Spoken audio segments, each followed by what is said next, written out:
Ladies and gentlemen, this is the Pylon, an NFC North podcast. Week 6 of the NFL season has just wrapped up as we record this late on Monday night. And the NFC North had an up and down weekend, to say the least. But I'm Big Z representing the Detroit Lions, and let's go around the horn for the rest of the crew. We got Remy representing the Vikings. 21 other teams passed on Justin Jefferson. Then we got Kinger representing the Pack. NFC North parlay I put in right before game time this week, boys, did not work out. But go Pack. Happy to be back with you. And then last but not least, we got Barney with the Bears. Sole possession of the NFC North. Bear down. Oh, boy. And actually, Kinger, it's funny that you mentioned the parlay because I also, I took each spread of the NFC North. So I broke even at least. But let's get into these games for week 6 here. And I'm just going down my list here. And the first one that appears, Remy, let's just get out of the way. Let's rip the Band-Aid right off. The Vikings look competitive against Seattle. They blow a big lead.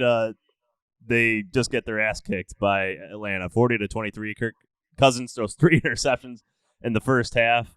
Minnesota goes for it on 4th and short again, near in the red zone, and don't get it again.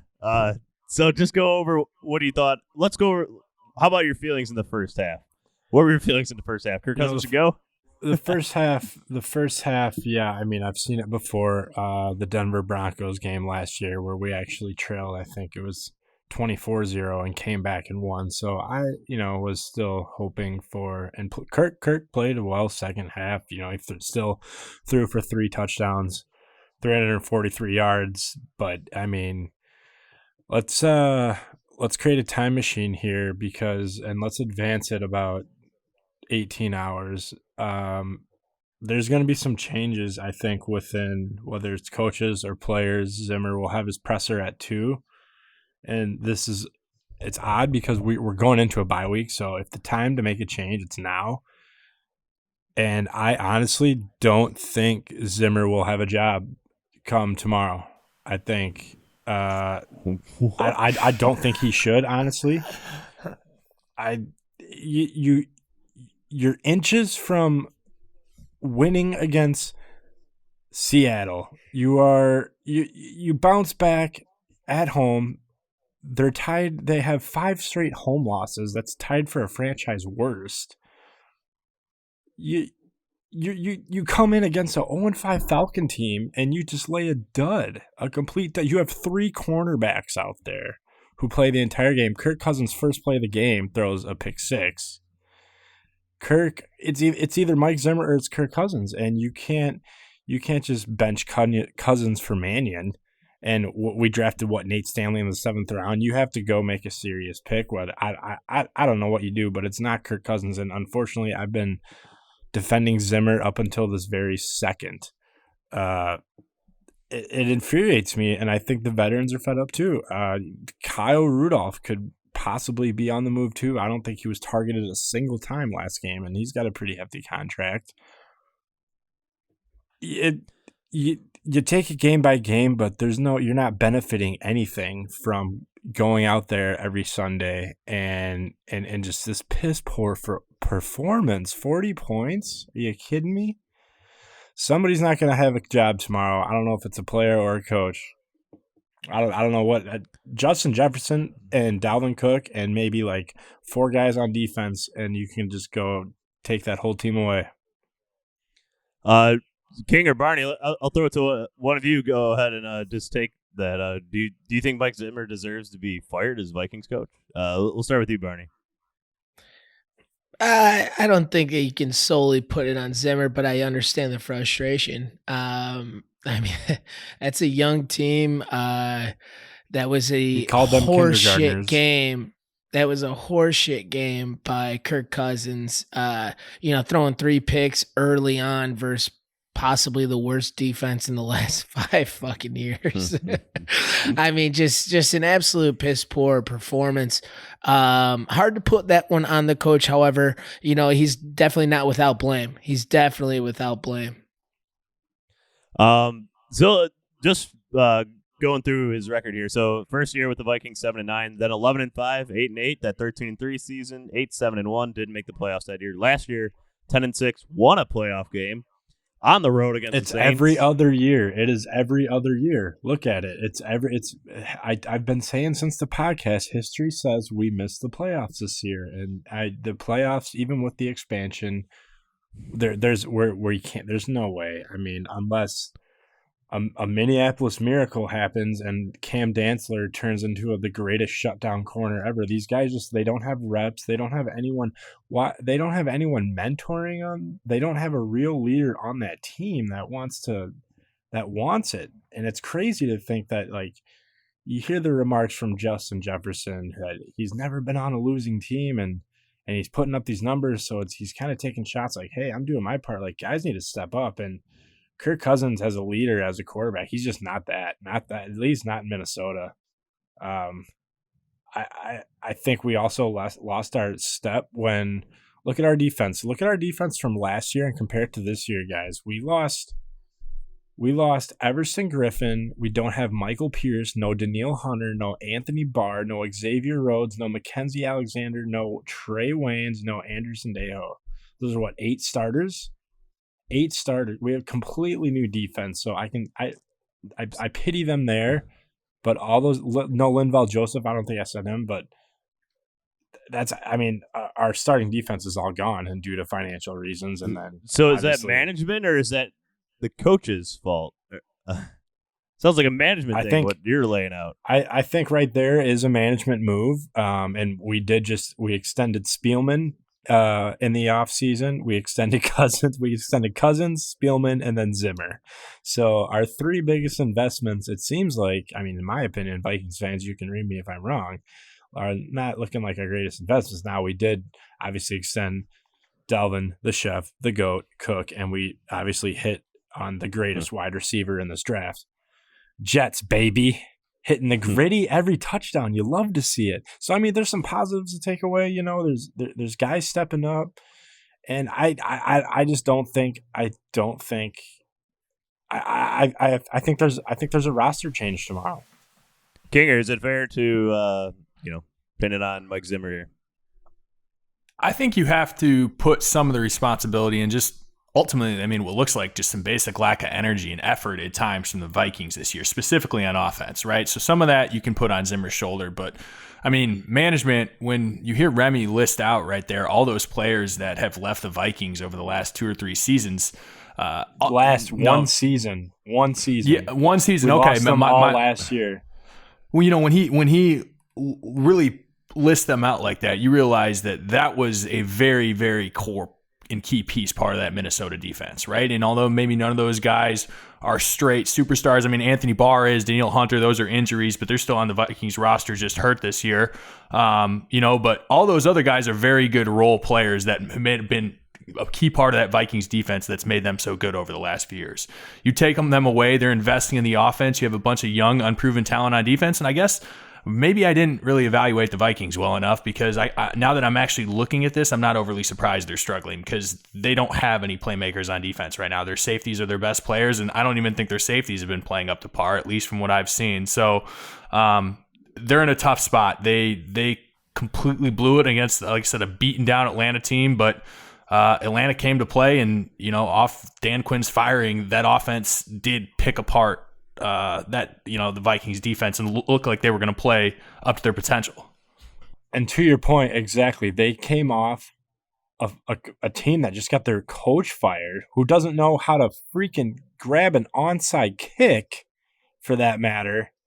This is just, I mean, I wouldn't put all the blame on Zimmer. I would actually put more of it on Cousins. You just got to play better. I put a little bit on Gary Kubiak too. I like those screens. They ran them a little bit. It seemed like Atlanta was catching on. But I mean, Kirk he's got to play better. If his first progression isn't there, he gets too concerned and he makes bad choices. He threw 3 picks. 2 of them he just stared down Jefferson. So I know they were to Jefferson. So. And maybe it's just because of those 3 picks, they had a lack of total plays overall. But Madison only had 10 carries in this game, 10 rush attempts. Exactly. I was expecting like him to have 20, 25. What Dalvin would have, and he's good enough too. He is a stronger. I think he's a stronger Dalvin Cook. Maybe not like weight, but like running wise, he's obviously bigger. So I think he can be at a 3-down back. But I mean, going into the bye week, you got to figure it out. Unless we quote unquote run the table. I mean, I see us maybe with the top 5 pick. We're not good enough to be bad. Like Barney, bad. Yeah, not to harp on you over here, Remy, but I mean you're exactly what I thought you were going to be this year. You had, I mean, the last couple of years you were a phenomenal defense, right? I thought the Bears and the Vikings were kind of similar in ways. We didn't really do enough on offense, but we had great defenses to rely on. But just like you said, you got those 7 or 8 starters that are off your team now.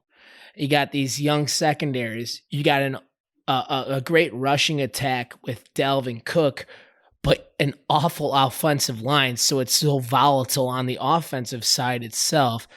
I think this. I don't know. I think it's more management. I don't think Zimmer's the guy that should take the blame, although he's not without it. But I mean, you're a bad team this year, man. You're a bad team. I just want to wave the white flag if I have one. So are you on the tank for Trevor Lawrence train? Although there's no chance in hell you're catching the Jets. Exactly. I mean, I don't even Justin know Fields, what Trey Lance out of North Trey Lance out of NDSU. Yeah, he looks good. At this point, I'm just shrugging my shoulders every week. I think you need linemen, man. Yeah. Well, all right, Remy.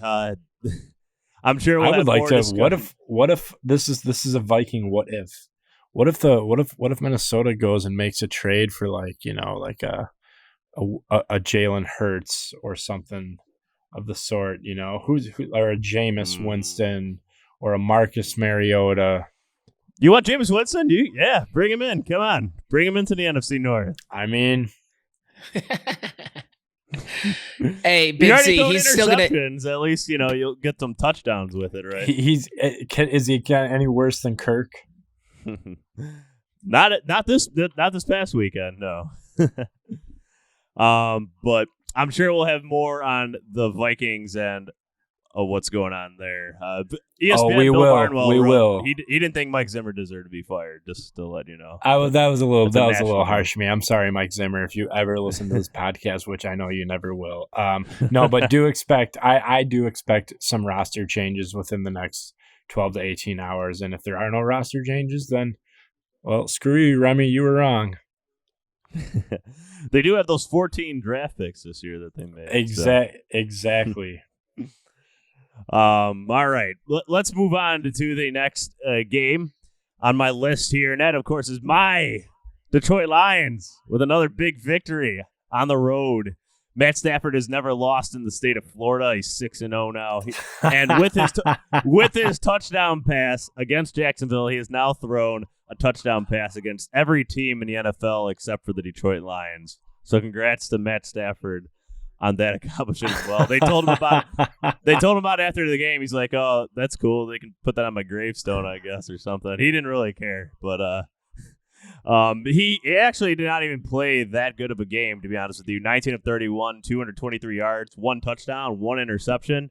Definitely not his top game by any means. An 80.4 quarterback rating.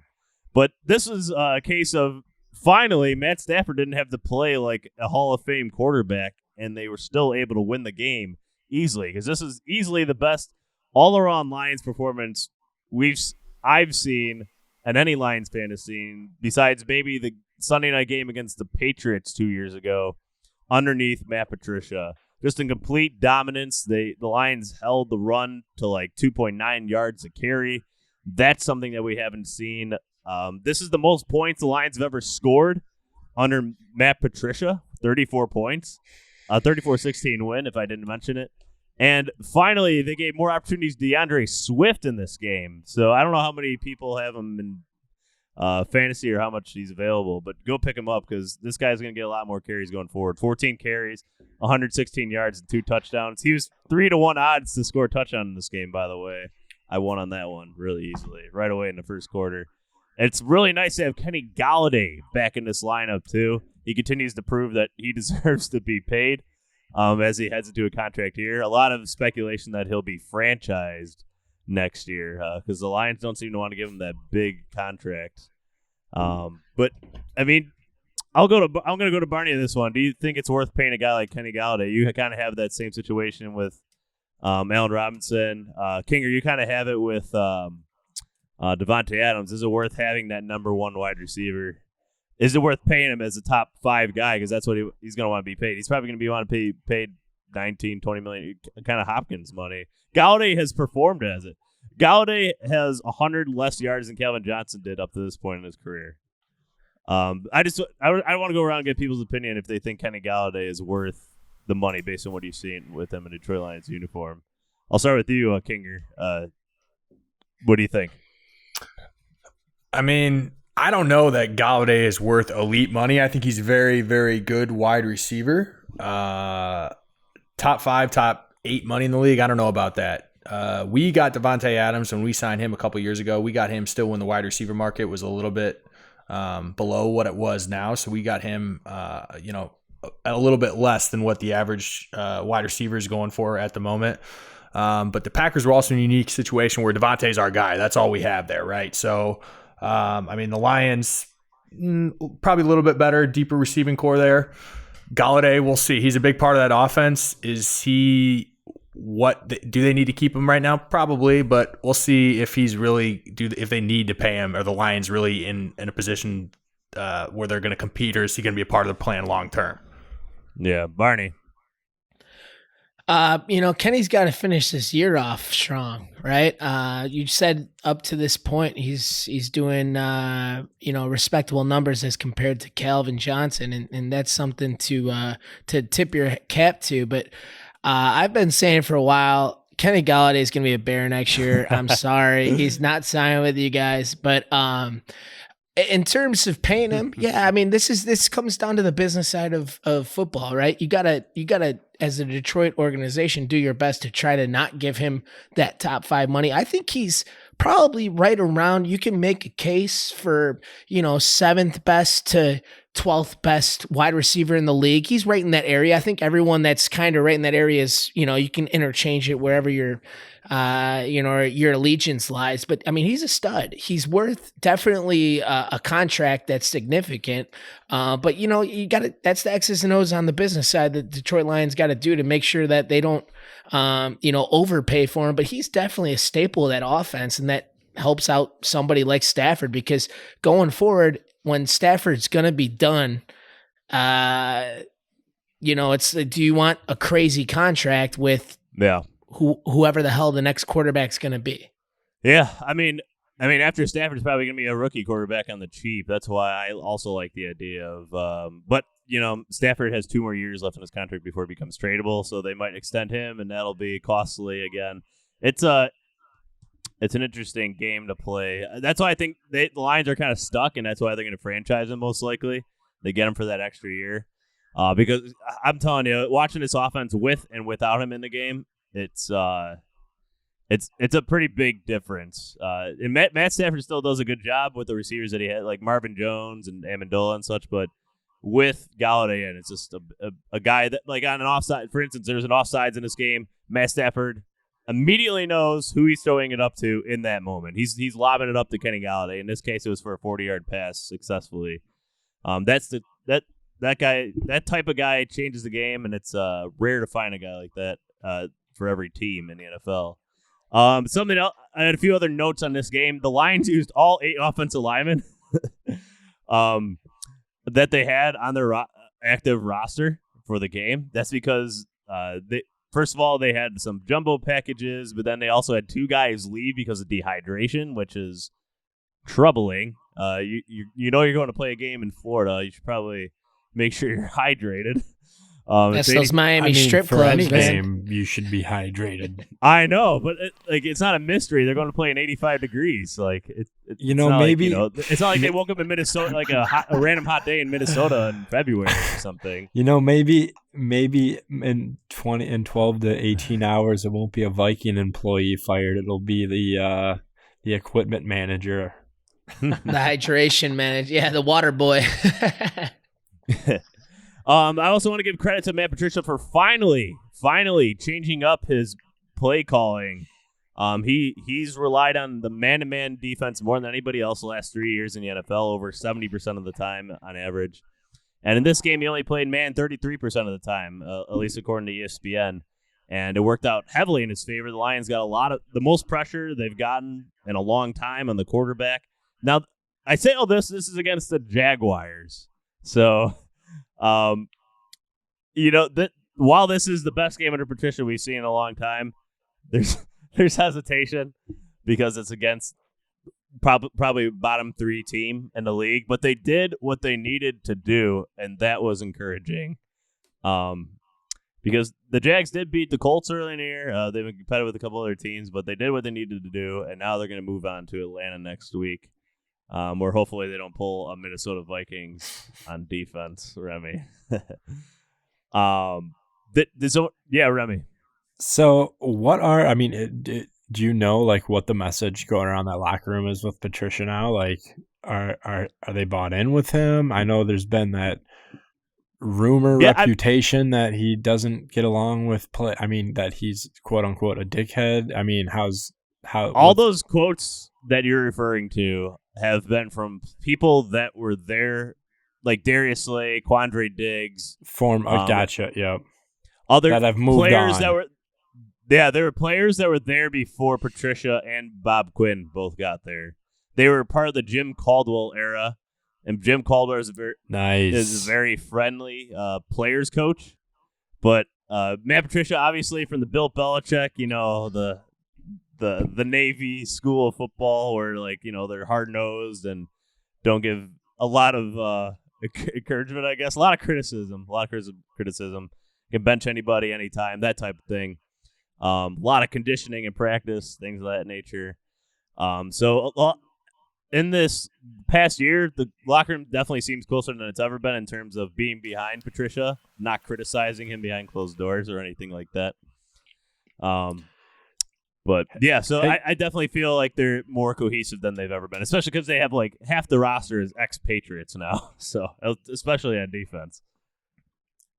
I have something totally side note. Kinger, who do you guys got next week real quick? Next week. Who do we have next week? The Texans. Texans, all right. You guys will beat the Texans. We're coming off the bye. What happens if Minnesota upsets Green Bay? We're a long way from that there. Sorry to get off track, Big note. Z. Yeah. Any given Sunday. Yeah. You made me think that. Okay. Sorry. Had to throw that in there. I didn't include that in my segment. There's just a couple players I want to know before moving on. So Trey Flowers stepped up, strip sack fumble this week. That was nice to see. Deron Harmon with a nice pick. Jimmy Collins continues to play at top-notch level. And then John Penasini, our rookie defensive tackle, one of the highest-graded defensive tackles against the run this week. A 6th-round tackle out of Utah, just a big tank. He doesn't really get pressure on the quarterback, but he also doesn't move backwards off the line of scrimmage on any. How did he's just a big do? tank. He's like 340. He's just a big boy that plugs the hole, and it's nice to see that, especially with him and Sheldon. It's freeing up our DNs a little more. And Will Harris has finally gotten out of the rotation for the Lions at safety. He was a starting safety at the beginning of the season, and now he just played one snap last week. So how did Akuda do? Akuda? He's coming along. He gave up another big reception down the sideline. It's been a problem for him still, but this is actually his best graded game of the year. But that's not that rookie corner position, man. I'm telling you, it's like you come in expecting them to be studs, and it's like they got a learning curve. Oh yeah, undoubtedly. It's very rare to see a cornerback succeed so highly in his first year. Although I'd agree, Jalen Johnson's doing a pretty good job. But But I say this because the Bears have one of the best D lines in the NFL, and that is extremely, extremely and a nice supporting secondary cast. Also. When you only have the cover guy for 2.5 seconds rather than like Akuda, who is a cover guy constantly for 4 or 5 seconds every down. Yep. That's going to completely change the experience. Let's not make the sole possession head a little bigger than what it is already right now. I know there's smiles all in the windy city of Chicago. Well, we might as well move on to it now. So the Lions 34-16 moved to 2-3. Definitely they're one game out of the playoffs right now. So because of that extra that 7th seed that the 7 teams they get in now. So it's still a long season to go. And I love the Lions' schedule coming up. They have Atlanta, they have the Colts, and they have the Redskins, they have the Vikings. So a lot of very favorable matchups for them down the line. And Remy, before we get to the Bears, there's one more thing I forgot to mention, and that it just could always be worse. You could always be a Jets fan. That's what I wanted to add to you. So you're not a Jets fan. 2 wins. You never know. And at least your team's not blaming the offense. Like your defensive coordinator is not blaming the offense for not scoring enough points, like the Jets defensive coordinator, Craig Williams. Not yet, anyway. 18 hours. Just give it time. Yeah. All right, Barney. Let's move on to you. The Bears, ugly, but another win. This is what I heard from a lot of people. Okay, it's not just me, although it is me as well. But are the Bears the worst 5-1 team in NFL history? I had to ask you. No, I mean, come on. I'll tell you what. 23-16 was the final score. I want to ask you: Did anybody just shake your head? Did anybody watch this game at all? Yeah, in its entirety. I had it on TV. I did. Okay, the game should have been 37-6. It was fucking bullshit. All right. Now I got 3 notes down here, and I'll get to them in a minute. But they're phantom flags, Chicago politics, and Nagy and his offensive scheme. All right. But before I start getting upset about what's there to be upset about? What is there to be upset about? 5-1. Hey, somebody cut that kid's mic. All right. Cole Kmet, we talked about it last week. When is he going to do something? Boy, oh boy, what a time to bring that up, huh? He comes out there and he gets his first tutty. Couldn't be happier for the kid. He's a Chicago-born St. Viator boy. But, you know, he's usually putting packages out there to just block because of our incompetence on the O-line. Which is a shame. You never really want to use your first draft pick of the year to just be somebody who's just going to go in there situationally to block. But hey, that's the state of the offense for our team. Really happy for him. Glad he can grab that first touchdown, first of many. But, you know, from a defensive side of the game, it was an absolute ass beating from the Bears on Teddy Two Gloves. You know, they had 16 first downs. 7 of them were from penalties. All right. And let me tell you, these phantom flags, Eddie Jackson had a pick 6, but it was called back because of a roughing, a personal foul blow to the head by Kyle Fuller. But when they slow it down, it was a perfect shoulder to shoulder play. Perfect shot, but hey, here we go. 6 points off the board. Doesn't fucking matter. It's the second time this year on Eddie Jackson alone. However, this one slowed down. That's a touchdown off the board, but regardless, we'll zoom past that one. Wait, Barney, really quick. I've been asking the NFL, asking this question for years: is why doesn't the NFL have just? And the XFL did it really well, actually. A sky judge that's watching the replay and can tell phone down to the field, hey, that's not a penalty, something like that. They did it really well in the XFL. I have no idea why the NFL doesn't do something like that, something obvious like that. I don't know, and I mean, you got to adapt, right? I mean, this game is a offensive league, right? This is an offensive league. Look at the best teams They're usually teams that have great offenses. Now more than ever, defenses are getting called for offensive holdings, penalties, like what or pass interferences more than they ever have, right? So I get it. You have to adapt and survive. The Bears are never going to, just right now, they're never going to be that offensive team. So it sucks. But you got these plays here where it should have been a pick six. But it's called back. It's a picture perfect shoulder to shoulder play. Great play. You can't fundamentally teach it better. However, they throw a flag and the pick six is taken. They go on to score from that, right? So you're taking points off the board. You're giving them that.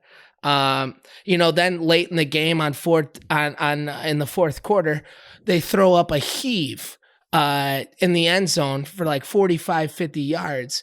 And Jalen Johnson, just perfect coverage. And they call an pass interference in the end zone, giving the ball on the 2-yard line to the Panthers.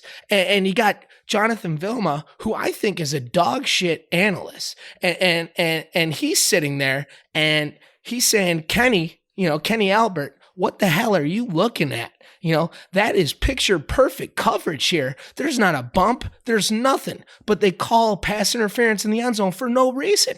I don't know what it is. And I wouldn't be bitching so much, but I always feel like because we have no offensive game that, our strength's our defense. And when our defense gets hosed on these stupid ass calls, our offense can't make up for that shit. But thank God we were facing the fucking Panthers. And we were able to, make sure that even though we were kicking their fucking ass all day, that, even with the refs' help, we were still able to keep it out of range. But, I want to get past the refs. A lot of anger for 5-1. Yeah, dude, because I'm not gonna just give people breaks here, and I'll get back on my guys over here in a minute. But from a defensive performance, like I said, it was a job well done. You got Bilal Nichols probably having one of his best games, blowing up the middle. Just settling in, taking Eddie Jackson's spot. You got Mack and you got Quinn, who just relentlessly got after the quarterback. On the last play of the game, I know everyone's always dogging saying something like Quinn, he's not worth the money. But Quinn, if you look at the stats, Quinn has the fewest separation from the quarterback per snap on every single play in the NFL. He doesn't have those sacks, but he has plays like the last one where DeAndre Houston Carson got the interception to seal the game. And it's because Quinn blew up that tackle and didn't get a sack, but, he hurried him and, that affected the throw. That was fantastic. You got Roquan Smith playing all over the field. One of his best games as a Bear. It was a really fun game defensively to watch. I will say, like, it's not like every flag was bad. You got stupid ass plays like 4th and 1. We had twice. We had Akeem Hicks, neutral zone infraction, like inside the 5-yard line. You had 4th and 1. 12 guys on the field. It's not like it was all like the rest. I'm just, I'm tired of that bullshit, like great play, all of a sudden just letting a flag leak out of your pocket bullshit. But anyway, two things I really want to get on with the Bears is, this Chicago politics. Usually it's not a football term, right? This area, but Ryan Pace, he must have some dirt on these coaching staff. The fact that Leno is still out there, man, he is, I'm not kidding you, man, he's going to get Foles injured. Well, maybe Leno has dirt on the coaches, you mean? That might be true. No, but I think it's all because of these are all guys that pace plays. You got Leno out there and you got Anthony Miller out there. Anthony Miller, I was wrong on him. I'll be the first one to say it. I thought he was going to be good when he was in Memphis. He's a dog. But I'll tell you what, that guy is dumber than a box of rocks. He's a gamer. I get it, but man, he just doesn't understand scheme. He's a moron.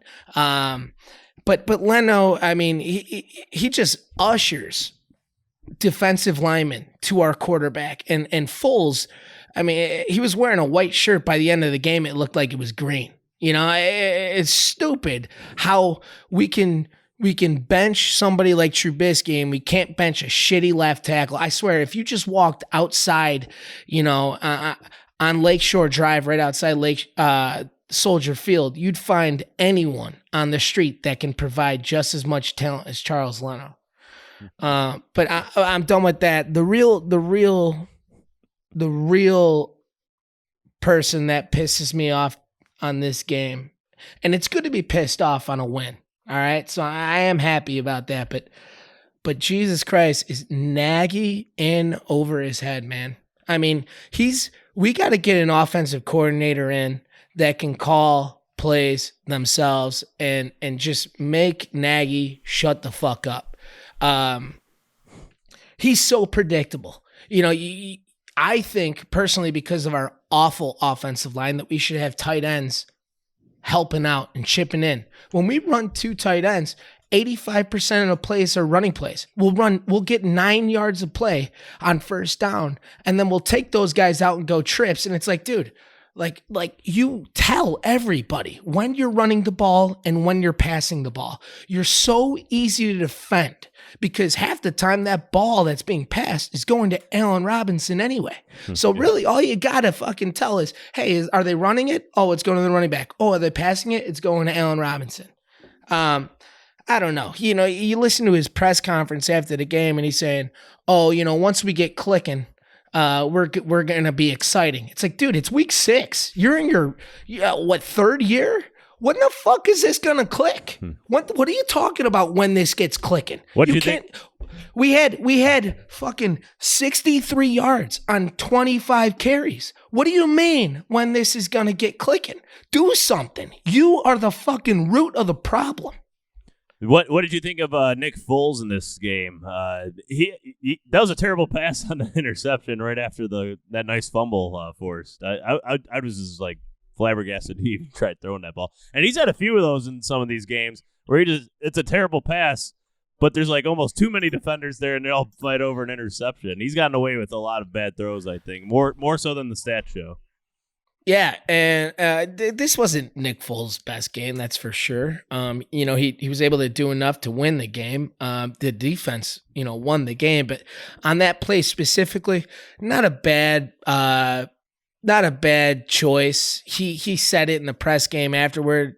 But if you look at that play as well, Leno's protection. I mean, he just lets the guy right on in. He threw the ball before he even wanted to. I mean, it's just, here's the thing about our offense. We need to do with our awful offensive line where we can't do anything. We need to throw short passes, but like cross the line of scrimmage. We need to do slants. We need to do hitches. We need to do timing routes. We don't do those things. And we sit here scratching our head like, oh, why can't we move the ball on offense? It's because we have a dumbass scheme. But not Nick Foles' best game, but he did enough to win. And, I like him as a competitor. In the press game, he called everybody out. He said, we're not in the locker room right now hooting and hollering saying we're 5-1. We know we didn't play a good game offensively. We know we got to be better. There's tons of areas we need to improve, and we need to in case we want to be a good team. All right, so I think that's a good place to end the discussion about the 5-1 Chicago Bears, second place in the NFC overall as well, Barney. And more importantly for you, 5-0 in the NFC against the NFC, which is important for tiebreakers later on, if it ever came to that. But definitely a good start for the Bears, 6 games into the season. But let's move on to the last game that occurred on Sunday. It was the the game of the week, and Kinger. What the hell happened to the Packers?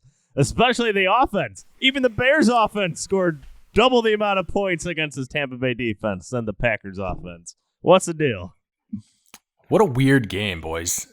I mean, just a weird game. I mean, the first quarter, if you want to script it up from Green Bay, I mean, I don't think you could script it any better than how it went. Up 10-0. I think it was 23 plays to 3 plays at the end of the first quarter. Green Bay controlled the tempo the whole time. Drove down the field, continued, the only team in the NFL to score on the first possession of every game this year, kick a field goal. Immediately force the Bucs 3 and out, drive down again, score a touchdown. They're up 10-0. Everybody's feeling good. First time Green Bay gets the ball to start the second quarter, Rodgers throws that interception to Jamel Dean, the pick 6, and the wheels just completely fell off for the Packers. It was kind of a wild thing to watch. I don't know if Rodgers was maybe a little bit rattled, but next possession comes out, tries to hit Devontae on a third down on a little slant route that gets tipped and intercepted again. Not really Rodgers' fault on that second one, but from there, he just wasn't the same. Honestly, from that first interception, the Packers completely fell apart. Offensive line was getting absolutely blown up with how good they looked the first few weeks of the season. They looked like they were bottom third of the league. Their performance this week, absolutely getting destroyed across the board. I mean, and quite frankly, the defense didn't look any better. I don't know what happened to the Smiths this week. Nowhere to be found. Za'Darius, only 1 pressure this week. When you give Tom Brady time, he's going to make plays. Tom played very well this week. He made some really good throws. Gronk played very well. The tight end historically has been a position that the Packers have struggled against. It was just really rough, really tough to watch. I mean, with how good they looked, Remy said last week it was going to be a throttling. I thought he was, nuts when he said that, and that's exactly what happened. Rodgers and LaFleur said after the postgame yesterday that the week of practice wasn't good for Green Bay. That's what they're rolling with for the reason why they didn't play well. Off a bye again. We got smacked by the Chargers last year. Get blown out by the Bucs off a bye this year. Average deficit of defeat under LaFleur, 19 points and two bye games for him. So it is what it is. It's tough to watch, but how we bounce back, how the Packers bounce back from there is really where we'll see how good of a team they really are. Remy, you want to throw something in there? And yeah, every team's gonna have that game. A couple of years ago, it was when the Bills were horrible in Minnesota. It was guaranteed win, but we lost bad. Everyone's gonna have that game, but what kind of scares me or has me wondering for Packer fans, I mean, that's just not a team you skip over. That's like, we're talking playoff caliber team, a couple miscues away from being a very even better record than what they are now. Does this concern you going up against a better team, or is it just an off day for Green Bay? I'm not going to overreact to 1 week because you said it yourself. Every team is going to come out and throw out a dud, and the media, of course, today is already why I see articles out there today why the Packers drafted Jordan Love, right? Aaron Rodgers' regression. I hate the media. I hate the media in general. You get Packers sports media. I mean, even Packers fans on Twitter were driving me nuts because everybody's up. Oh, it's toxic. It's so toxic. There is no reason to panic over 1 week, but I will tell you, I am starting to become more and more concerned about the Packers defense. And I'll tell you why. Because Pettine's system is heavily reliant on creating pressure and forcing turnovers. The Packers were good at both of those last year, right? With the Smith brothers, the amount of sacks that they had, we turned the ball over last year and we were great on red zone defense. This year, just about all of those things are non-existent. We're not creating pressure. We're not forcing turnovers. Our red zone defense has been horrible. Those elements are what made the Packers defense, good last year. And those seem to be missing. We're in some questionable formations. Again, I'm no football X's and O's expert by any mean, but I mean, I'm seeing formations yesterday, 3rd and 2 for the Bucs, and we've got our corners lined up 10, 12 yards off their wide receivers. Doesn't make sense to me. I don't understand it. There's just a couple questions there, and I'm starting to wonder, is it the players, or does Pet need to put them in better positions? I'm not overly concerned yet, but there's some signs to me that are starting. That's really where I want to see improvements, because the offense has just had a bad week. We'll get going. I'm really not concerned. I hope Bakhtiari's okay, but long term, that's not a concern of mine. Well, it's funny that you mentioned the turnovers, Kinger, just because a lot of people coming into the year thought the Packers were like a prime candidate for regression compared to how they played last year. And one of the factors that goes into that is always because turnovers are a skill for sure, but it's also there's some luck involved, especially when it comes to fumbles and then interception. Maybe a ball bounces somewhere. So when there's a team that has a high amount of turnovers, usually that doesn't carry over year to year. And the Packers are off to a great start, but maybe that's going to be a factor going down, the remaining 13 games on the schedule. And that was a big reason why, though, the Packers were a candidate for regression. They played a lot of close games within one score and won, which doesn't always carry over the next year, and then turnovers is the other big factor.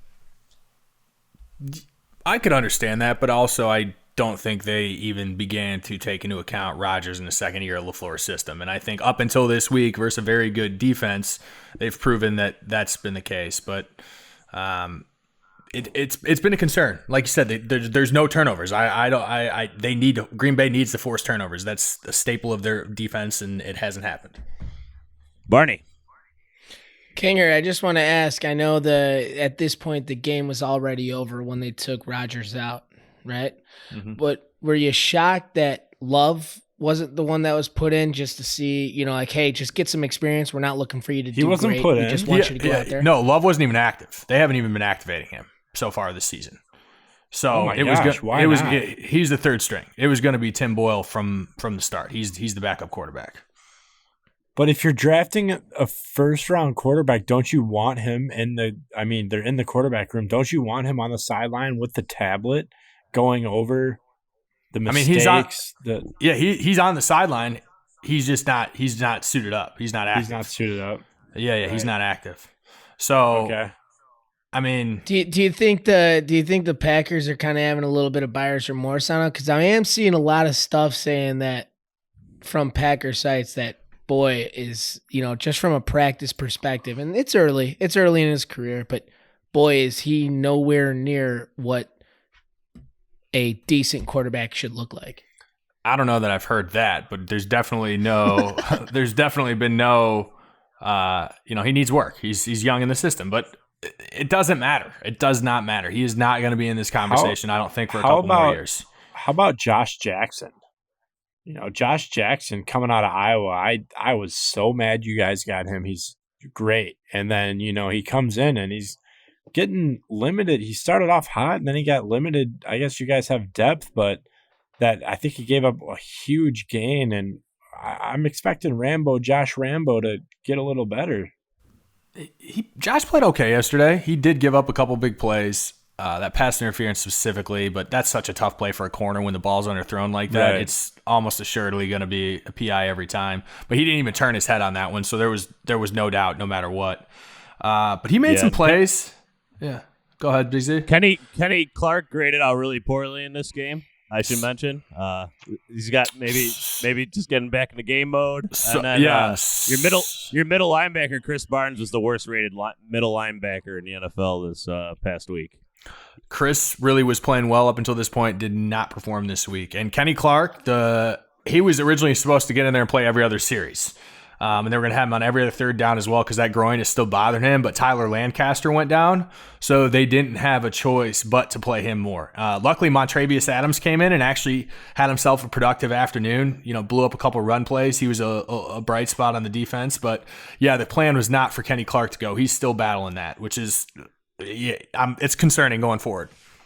And I see Rashawn Gary only got 17 snaps in this game. Does he continue just not to get himself on the field? No. I did not like that draft pick when they made it, and it looks like it's proving out a little bit. Well, Rashawn's been very effective when he's been healthy this year, but he's been battling an ankle injury. He missed the game 2 weeks ago versus Atlanta before the bye. He still wasn't 100%. He was a game-time decision today as well. All right. This week as well. There was one more thing I wanted to add to you. So there's a guy named Chase Claypool right now that's dominating for the Steelers as a rookie. Does a guy like that's taken after the first round or something like that, do you wish the Packers drafted a wide receiver? No. There's this. I still don't understand why they didn't early in this draft. With such a deep wide receiver class. I just don't understand up until this week why anybody would be questioning what Green Bay has done on offense. I just don't understand it. This is the number one offense in the league up until this week. You play an elite defense, a very good defense. The first one. An elite defense. Okay. That's, whatever. You play a very good defense and you have an off week. But I don't. just because you have a dud week, I don't think so. I believe in this Packers team. I do. All right. I mean, 3 of their 5 games, the Vikings defense has been bad. The Lions defense, bad. Saints defense, okay. Was Lattimore playing in that game? And then the Falcons defense has been awful too. So this is like their first true like defensive test that we've seen for sure. Barney. And I don't think we'll have too many times we'll all three be able to just jump on Kinger over here. So boys, don't hold back here just because this is gonna be fun. I still see the Pack going, 11-5 or better or whatnot. But it's gotta scare you that when there's a team that you guys should definitely beat, I think 10 times out of 10 times Green Bay and Aaron Rodgers is gonna get it done. But when you get down to that nitty gritty, the top teams, whether that's in the playoffs or whatever, do you have faith in that defense to beat one of those top teams in the NFC, Seahawks, like a Russell Wilson or somebody? Like, do you think that defense can get it done, or do you think it's always going to rely on the fact that Aaron's got to score 30 points? It's probably going to be the latter if we're realistic, right? Heading into this year, and I still believe with Green Bay's playmakers, if they're fully healthy, that defense is a top 10 defense in the NFL. I don't think it's elite, but I think it's a top 10 or 12 defense in the NFL when it's fully healthy. I think that's good enough with an improved offense, Green Bay offense, to make a serious run this year. But we're not healthy right now, and quite frankly, they're not playing to the level that they were last year. So I can't stand on that still. I just don't know what their potential is going to be because did they peak last year? We're still, that's still a lot to be determined here. Yep. All right. So I think a lot to talk about after this week 6. Bears and Vikings going opposite directions. Packers having their first bump in the road. The Lions an ascending team in the NFL. Barney, you want to add one more thing before we wrap it up here? Yeah, one last thing. When we were going through our preview of week 1, what our records were gonna be, and all 3 of you guys said that the Chicago Bears were gonna be the worst in the division. I'm just wondering. Still time. Just wondering. Do you guys think you're wrong? Well, the Vikings look like I was wrong. I'm thinking that what you said about Kinger, how we're going to jump on him, that we need to start jumping on you. It's hard to jump when you're winning, baby. Yeah, this is I'll setting take up. the L here. I'll hold the L I'll take the L when it's deserved. I'll still stick with the worst 5-1 team in the NFL I've ever seen. That's fine. I want Barney to enjoy the ride. I want the Bears fans to enjoy the ride because this is setting up for a great, epic collapse by the Chicago Bears when it matters most because the offense can't hang in there, and it's going to be so much fun to watch again. So right now, let's keep the Bears rolling. I'm winning money off the Bears, not in general. So you know what? I'm going to stay on board with them. The Bears got fellas, fun 3 games here, Barney. Going to L.A., the Saints, and then going to the Titans. So yeah, guys, crack those windows open tonight. It's bear weather, all right? Just let it seep through those bones, baby. Oh, boy. Well, we'll have a lot more to talk about in Week 7 and our next episode, but I think that's going to wrap it up here for our Week 6 wrap-up.